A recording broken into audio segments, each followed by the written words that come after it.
હું છું પ્રીતિ તિવારી। સમાચારની શરૂઆતમાં વાત કરીએ ગુજરાતના ખેડૂતો માટે સારા સમાચાર।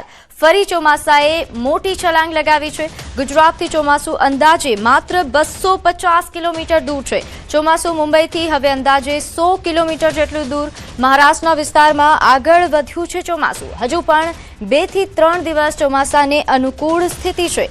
આવી જ ગતિ રહેશે તો મુંબઈમાં સમયસર પહોંચી શકે છે ચોમાસું।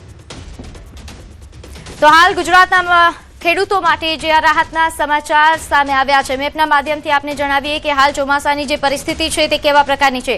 જે રીતે આપણે સૌ જાણીએ છીએ કે આ વખતે જે ચોમાસાની સ્થિતિ છે હિન્દીમાં કહેવત છે ને કે દેર આए दुरुस्त आए તેના જેવી છે। કારણ કે આ વખતે ચોમાસું લેટ આવ્યું। કેરળમાં 1 જૂને કે ચોમાસાની એન્ટ્રી થવી જોઈએ એના બદલે 4 જૂનની આસપાસ થઈ હતી, એટલે કે લેટ એન્ટ્રી થઈ હતી। પરંતુ તે બાદ ચોમાસાએ જે ગતિ પકડી છે ધીરે ધીરે ચોમાસાની જે ગતિ વધતી ગઈ અને 5 જૂન કે જ્યારે ગોવામાં ચોમાસું પહોંચી જવું જોઈએ તે જ સમય એટલે કે 5 જૂનના દિવસે જ ચોમાસાએ ગોવામાં એન્ટ્રી મારી હતી અને તે બાદ ધીરે ધીરે ચોમાસાએ એન્ટ્રી કરી।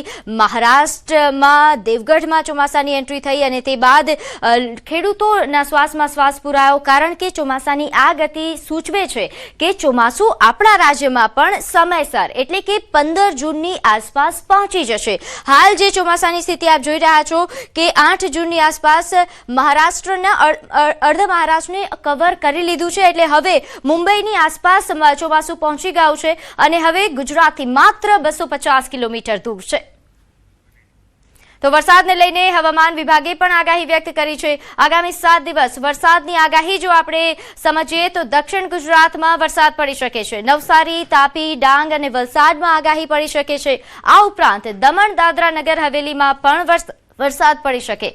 સાથે સૌરાષ્ટ્રમાં પણ વરસાદની આગાહી છે। 12 થી 14 જૂન દરમિયાન વરસાદ પડી શકે છે। ગીર સોમનાથ, અમરેલી, જૂનાગઢમાં વરસાદ પડે તેવી પણ શક્યતા હવામાન વિભાગે વ્યક્ત કરી છે। गुजरात रीजन में हल्का से मध्यम बरसात का संभावना है।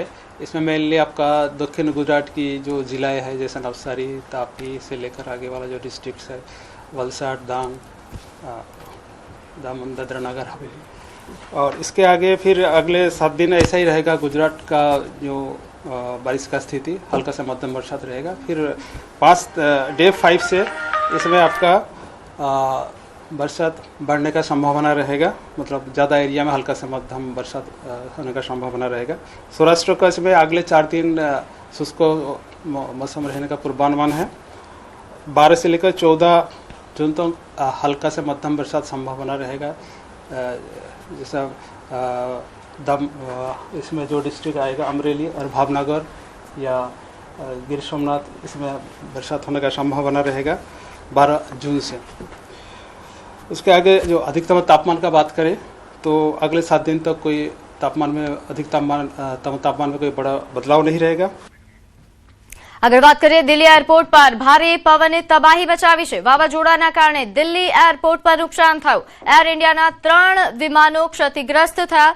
ગ્રાઉન્ડ સપોર્ટ સાધનો વિમાનો સાથે અથડાયા હતા। અચાનક આવેલા પવન અને વરસાદથી ઘટના સર્જાઈ। એટીસી દ્વારા અગાઉ કોઈ હવામાન ચેતવણી ન મળ્યાનો પણ દાવો થઈ રહ્યો છે। ચેતવણી ન મળવા અંગે ડીજીસીએ તપાસ કરશે। અન્ય એરલાઇન્સને પણ નુકસાનની આશંકા છે। તો આ તરફ ડોમિનિકન રિપબ્લિકમાં એક ભયાનક વિમાન દુર્ઘટના સર્જાઈ છે। અહીં મળતી માહિતી અનુસાર એક ખાનગી જેટ ટેકનિકલ ખામીના કારણે ઇમરજન્સી લેન્ડિંગનો પ્રયાસ કરતી વખતે વિસ્ફોટ થયો। વિમાનમાં સવાર પાયલટ, કો પાયલટ બંનેનું ઘટના સ્થળે મોત થયું। તો આ ખૂબ જ ગંભીર દુર્ઘટના વિમાન ક્રેશની આ દુર્ઘટના જે સામે આવી છે ડોમિનિકન રિપબ્લિકમાં, જે ખાનગી જેટ લેન્ડિંગ સમયે આ રીતે વિસ્ફોટ થતા પાયલટ અને કો પાયલટનું ઘટના સ્થળે મોત થયું।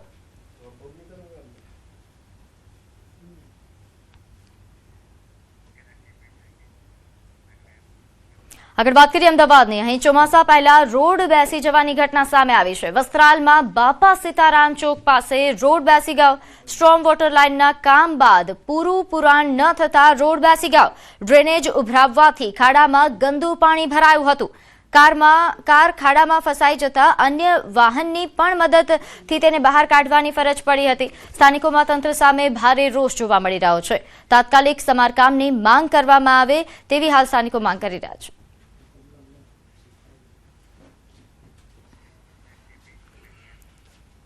આગળ વાત કરીએ શાહીબાગ વિસ્તારની, જ્યાં પ્રદૂષિત પાણીની સમસ્યાને લઈને સ્થાનિકો વિફર્યા. ભોગીલાલની ચાલીમાં પાણીની ફરિયાદના પગલે તપાસ માટે પહોંચેલી ઇજનેર વિભાગની ટીમ અને સ્થાનિકો વચ્ચે શાબ્દિક બબાલ થઈ.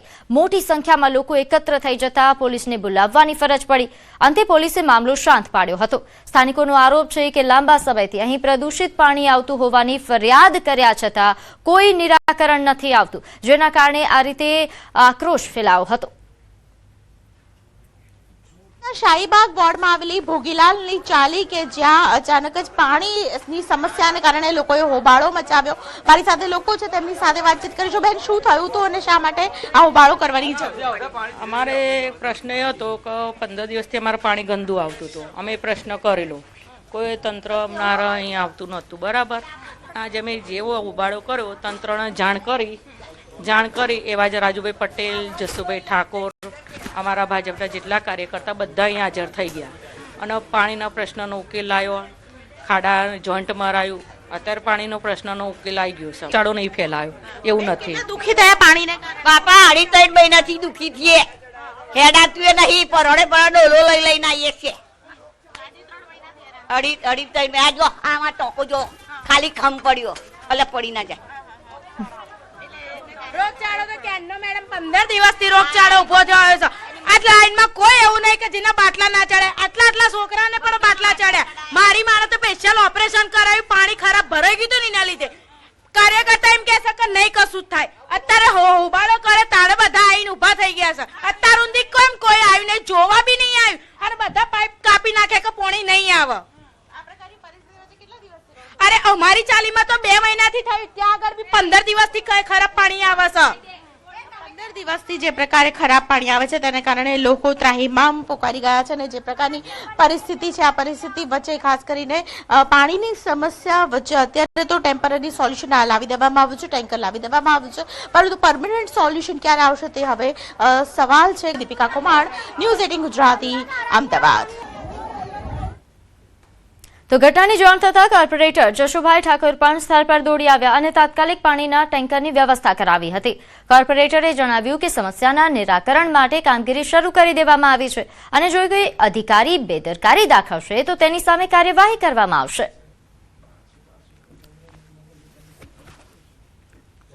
ઘર સુધી પાણી ટેન્કર આવે છે, પરંતુ પાઇપ નાનો હોવાથી એમના ઘર સુધી પહોંચી શકતું નથી. એ પાણી તાત્કાલિક એલઈસી સાથે બધા સપ્લાય કરી અને તાત્કાલિક આપણે પાણીની પાઇપ પણ નવી કામગીરી કરાવી દીધી છે. અત્યારે હાલ વોટર પોલ્યુશન આપ પણ જોઈ શકો એ કામગીરી ચાલુ છે. બને એટલું ઝડપથી કામગીરી પૂર્ણ કરાવીશું અને હવે આ જે નાની પાઇપથી પાણી મળે એ દરેક નાગરિકને પૂરતા પ્રમાણમાં મળી રહે. જરૂરિયાત પ્રમાણે હવે છેલ્લા 5 દિવસમાં પૂરતા પ્રમાણમાં ટેન્કર આપીને હવે ભવિષ્યમાં પણ એમને જરૂરિયાત પ્રમાણે ટેન્કર.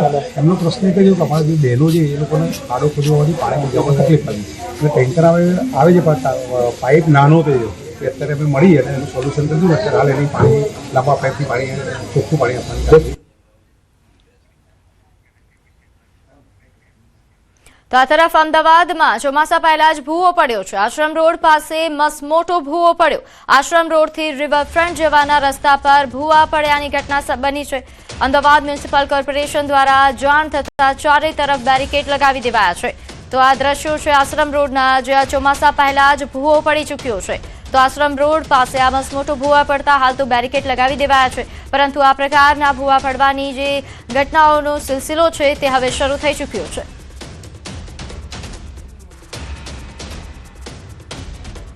જે રોડ છે રિવરફ્રન્ટને જોડતો આ મુખ્ય રોડ છે આશ્રમ રોડથી, અને સાથે જ તેની અંદર આજે વહેલી સવારથી જ ત્યાં કહી શકાય કે બ્રેકડાઉનની શરૂઆત થઈ હતી. તેના જ કારણે જે મસ્ત મોટો જે ભૂવો છે તે પછી દર્શન બતાવવાનો પ્રયાસ કર્યો છો. આપ જોઈ શકો છો કે આ આખો જે ભૂવો છે તેને હાલ બેરિકેડ કરી દેવામાં આવ્યો છે અને ખાસ કરીને તેની ડેપ્થ ઘણી બધી કહી શકાય કે નીચે જોવા મળી રહી છે અને કદાચ આ ભૂવો હજુ પણ વધુ મોટો થઈ શકે છે તે પ્રકારની સ્થિતિ જોવા મળી રહી છે અને હાલ દ્રશ્યોમાં પણ જોવા મળી રહ્યું છે. તો આગળ વાત કરીએ 14 વર્ષની કિશોરીનું હાર્ટ એટેકથી મોત થયું. જામનગરના ચાંદી બજાર વિસ્તારનો બનાવ છે, જ્યાં 14 વર્ષની આનંદી રાજેશભાઈ મોદીનું હાર્ટ એટેકથી મોત થયું. ગઈ સાંજે રેસ્ટોરન્ટમાં ભોજન બાદ બાળકો સાથે રમતી વખતે તે અચાનક જમીન પર ઢળી પડી. પરિવારજનોએ તાત્કાલિક હોસ્પિટલ ખસેડી સારવાર આપવાનો પ્રયાસ કર્યો હતો, પરંતુ ડોક્ટરોએ તેને મૃત જાહેર કરી. માત્ર 14 વર્ષની ઉંમરે હાર્ટ એટેકથી થયેલા મોતથી પરિવાર અને સમાજમાં શોકની લાગણી વ્યાપી ગઈ. વડીલો બધા વાતો કરતા હતા અને છોકરાઓ બધા રમતા હતા. એમાં રમતામાં દોડતા દોડતા આનંદી ત્યાં જ અમારી નજરોની સામે ઢળી પડી અને અમે લઈ જવા મતલબ હોસ્પિટલે લઈ ગયા, સિનર્જી હોસ્પિટલ ખાતે. ત્યાં એમને મૃત જાહેર કરી અને અમારી સામે જ અમારી દીકરી જતી રહી. પીએમનું કહેવાનું, પીએમના રિપોર્ટ મુજબ એને એવું કેવું થાય છે કે સિવિયર એટેક કહેવાય એને, એટલે આમાં કઈ મોકો જ ન મળ્યો. મતલબ તો અમદાવાદ ગ્રામ્યમાં વધુ એક હત્યાનો બનાવ સામે આવ્યો છે. ધોળકામાં હત્યાનો બનાવ સામે આવ્યો, જ્યાં મિત્ર દ્વારા મિત્રની હત્યા કરવામાં આવી. વિરમગામમાં પણ હત્યાની ઘટના બની છે, જ્યાં ગ્રામ્ય અને શહેરમાં એક જ દિવસમાં હત્યાની 3 ઘટના બનતા ચકચાર મચી છે.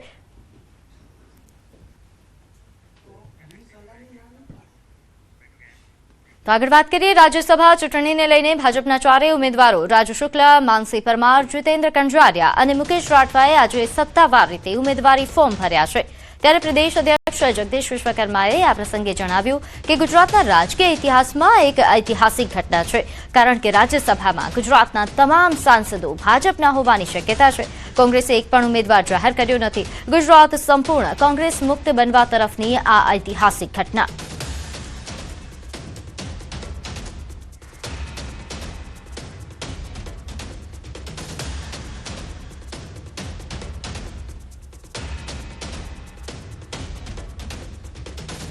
દિવસ છે. ગુજરાત જ્યારે 1960માં મહારાષ્ટ્રથી અલગ થયું ત્યારબાદ આજે પ્રથમ વખત એવી ઘટના બની રહી છે કે રાજ્યસભાના 4 સભ્યોને જે આજે ફોર્મ ભરવામાં આવ્યા છે, ગુજરાત કોંગ્રેસ મુક્ત બની રહ્યું છે કે આ 4 ઉમેદવારો આગામી દિવસોની અંદર એ ગુજરાતનો અવાજ બની અને દેશના યશસ્વી પ્રધાનમંત્રી માનનીય મોદી સાહેબના વિકસિત ભારત 2047નું જે સપનું છે એ ચોક્કસ પાર કરશે. રાજ્યસભાના સભ્યનું નામાંકન દાખલ થઈ રહ્યું છે. હું 4 અમારા ઉમેદવારો છે જે ભાવિ રાજ્યસભાના સભ્યો છે. એમ કહું તો પણ ખોટું નથી, રાજ્યસભાના સભ્ય બની ગયા છે એવું કેવું તો પણ પત્રકારોની વચ્ચે મને એવું લાગે છે કે ખોટું નથી. એવા અમારા 4 રાજ્યસભાના સભ્યો ભાગશાળી છે. કોંગ્રેસ મુક્ત ગુજરાત આ કલ્પના એક ગુજરાતે શરૂઆત કરી છે. આ ઐતિહાસિક ઘટનાનું ગુજરાત સાક્ષી બન્યું છે. તો ભાજપ તરફથી મેદાનમાં ઉતારેલા 4 મુખ્ય ચહેરાઓએ વિજય મુહૂર્તમાં ચૂંટણી અધિકારી સમક્ષ પોતાનું ફોર્મ રજૂ કર્યું, જે બાદ તેમણે શીર્ષ નેતૃત્વનો આભાર માન્યો.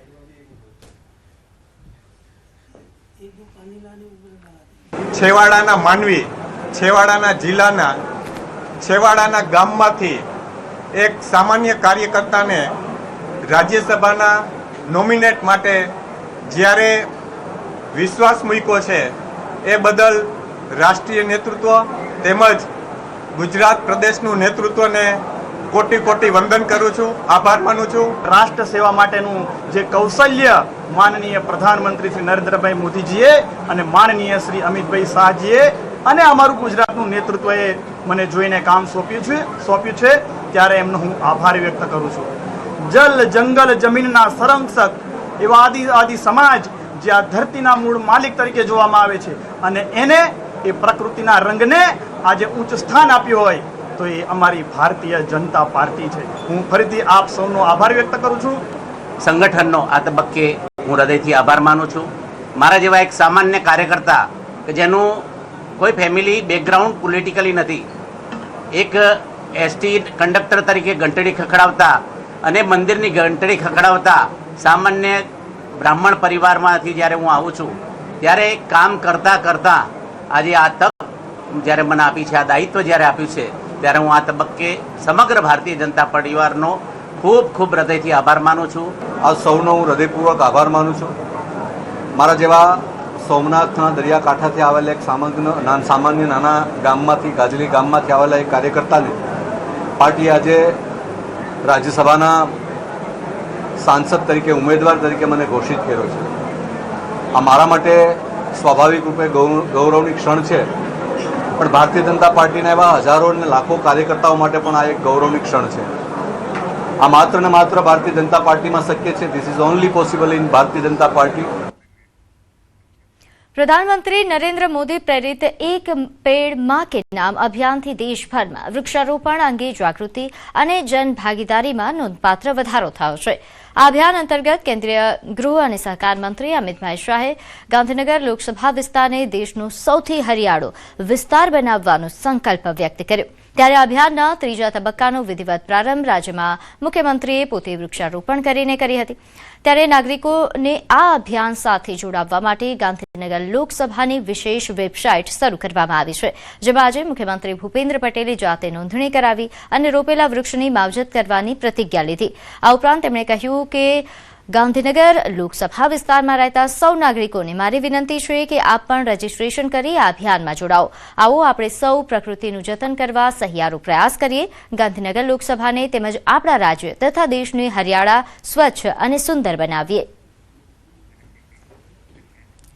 આગળ વાત કરીએ ગીર સોમનાથની, જ્યાં જમજીર ધોધ ખાતે યુવકો દ્વારા મોતની છલાંગ લગાવવાનો વિડીયો વાયરલ થઈ રહ્યો છે.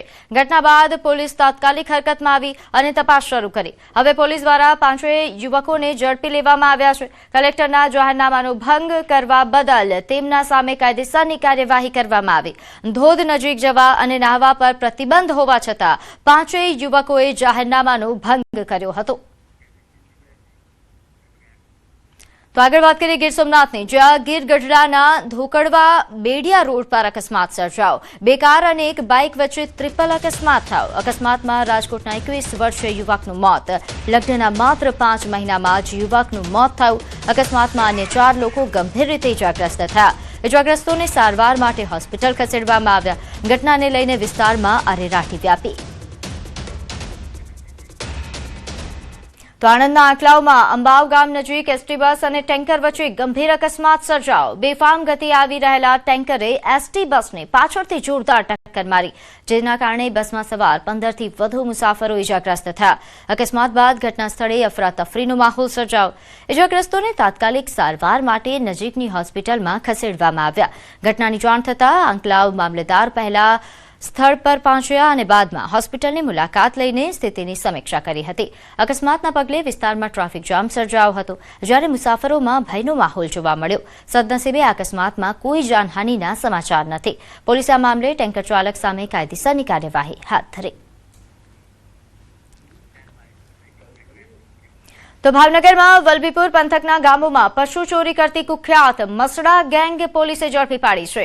મીડિયામાં માલધારીઓની પરેશાનીના અહેવાલો પ્રસિદ્ધ થતાં જ તંત્ર એક્શનમાં આવ્યું. વલભીપુર પોલીસે ગેંગના 3 સાગરીતોને ઝડપી પશુ ચોરીનો ગુનો ઉકેલ્યો છે. આ હાઈટેક ગેંગ પકડાઈ ન જાય તે માટે દર વખતે પોતાની સ્કોર્પિયો ગાડીનો કલર બદલીને ચોરીને અંજામ આપતી હતી. ગેંગના માસ્ટરમાઇન્ડ ઇન્દ્રેશ ઉર્ફે બના સામે 20થી વધુ અને તેના અન્ય સાગરીતો સામે 7થી વધુ ગુનાઓ નોંધાયેલા છે.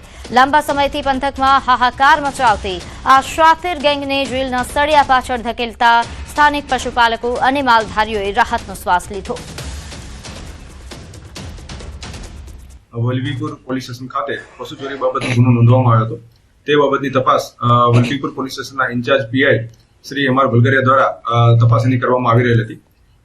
આજરોજ બાતમીના આધારે મસડા ગેંગના કુલ 3 આરોપી છે તેને ઝડપી પાડી અને આજે વલભીપુર પોલીસ સ્ટેશનનો પશુ ચોરીનો ગુનો છે એ ઉકેલવામાં આવેલ હતો. આગળ વાત કરીએ ભાવનગરના ગારિયાધારના રાણી ગ્રામ પંચાયત કચેરીમાં અચાનક દીપડો ઘૂસી જતા અફરાતફરી મચી. દોઢા દિવસે દીપડો સીધો કચેરી સુધી પહોંચી ગયો, જેના કારણે ગ્રામજનોમાં ભય ફેલાયો. ઘટનાની જાણ થતાં જ સરપંચ દ્વારા તાત્કાલિક વન વિભાગને માહિતી આપવામાં આવી. વન વિભાગ દ્વારા ભારે જહેમત બાદ દીપડાનું રેસ્ક્યુ કરવામાં આવ્યું. તેમજ વન વિભાગે લોકોને સતર્ક રહેવા અને જંગલી પ્રાણી દેખાય તો તાત્કાલિક જાણ કરવાની અપીલ કરી. તો થોડા દિવસે આ રીતે દીપડો ગામમાં ઘૂસી જતા લોકોમાં ભય ફેલાયો છે. વન વિભાગે દીપડાનું સફળ રેસ્ક્યુ તો કરી લીધું છે, પરંતુ હાલ ગ્રામજનોમાં જે દહેશત ફેલાઈ છે તેને લઈને ખાસ કરીને વન વિભાગે પણ લોકોને અપીલ કરી છે કે જંગલી પ્રાણી દેખાય તો તાત્કાલિક જાણ કરવી. વધુ વિગત સાથે મારી સાથે સંવાદદાતા નીતિન જોડાઈ ગયા છે. નીતિન, આ ધોળા દિવસે આ રીતે દીપડાનો આતંક શું બનાવ બન્યો હતો? જી, વાત કરીએ તો ભાવનગર જિલ્લાનું જે ગારિયાધાર ગામ છે, ત્યાં ગારિયાધારનું રાણી ગામ છે, તેની ગ્રામ પંચાયતની કચેરીમાં અચાનક જ આજે છે તે દીપડો છે તે ઘૂસી જતા ગ્રામજનો અને ત્યાંના આજુબાજુના વિસ્તારના લોકોમાં ભયનો માહોલ સર્જાયો હતો. ઘટનાને લઈને તાત્કાલિક સરપંચ દ્વારા વન વિભાગને જાણ કરવામાં આવી હતી. વન વિભાગની ટીમે ત્યાં પહોંચી અને ડોક્ટરની ટીમ સાથે રહી અને તેનું રેસ્ક્યુ કરીને હાલ દીપડાને છે તે તેનું જે એનિમલ કેર સેન્ટર હોય ત્યાં મોકલી આપ્યો છે. જી, આભાર માહિતી આપવા બદલ. સમાચારોમાં હાલ સમય થયો છે એક નાનકડા વિરામનો.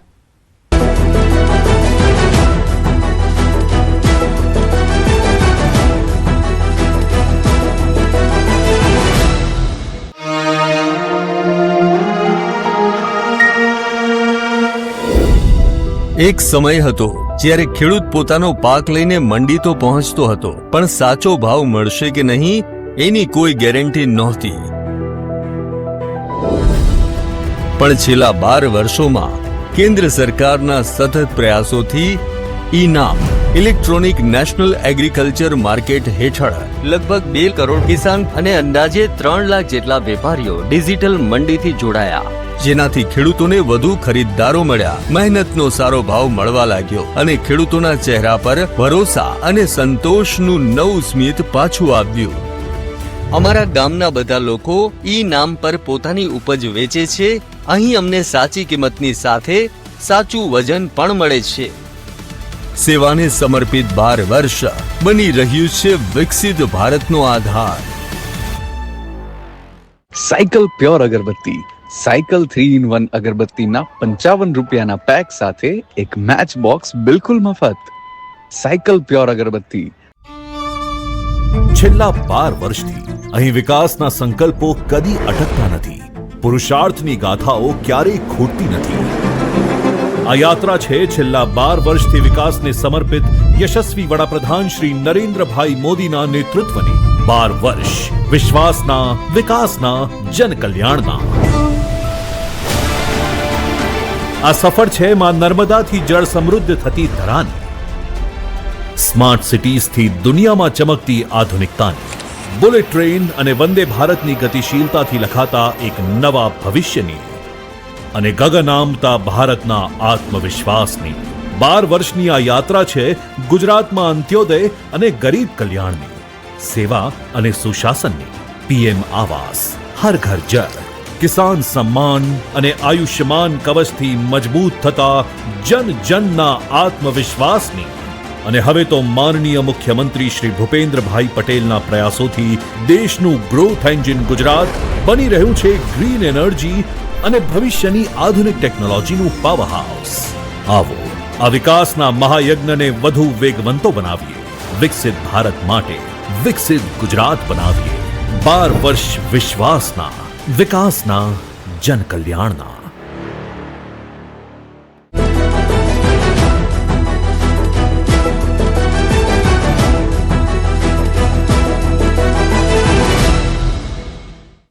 વિરામ બાદ આપનું સ્વાગત છે. આગળ વાત કરીએ આખલાનો એવો તો ત્રાસ કે જંગલના રાજાએ પણ ભાગવું પડ્યું.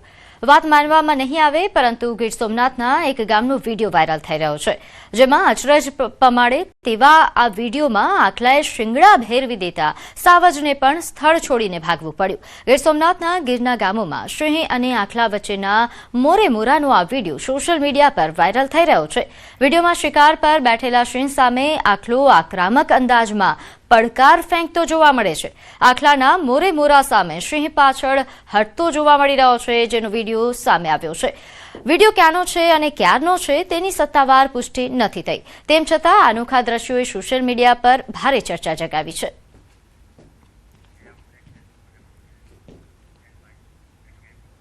સમાચારોમાં સમય થયો છે એક નાનકડા વિરામનો.